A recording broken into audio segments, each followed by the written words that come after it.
पक्षी ही कीटके किती बघ मेळ करून राहती आपत्ती येता कोणती अति संगटून या धावती। या जगात अनेक पशु आहे, अनेक कीटक आहे, पण एखाद्या कीटकावर एखाद्या पक्ष्यावर संकट आलं तर सर्व पशु पक्षी कीटक त्या संकटाला तोंड देण्यासाठी धावून येतात।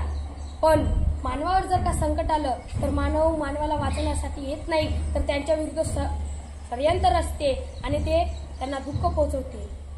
म्हणून वंदनीय राष्ट्रसंत तुकडोजी महाराज म्हणतात, तू मानवाचा देह धरून कान तुझही भावना। या जन्मात आपल्याला मानवाचा देह लाभलाय, पण याची भावना आपल्याला नाही। म्हणून वंदनीय राष्ट्रसंत तुकडोजी महाराज पुढे पण म्हणतात, तिचं भावशक्ती वर्धना कर सामुदायिक प्रार्थना। म्हणजे आपल्याला जर काही करायचं तर सामुदायिक प्रार्थना केली पाहिजे।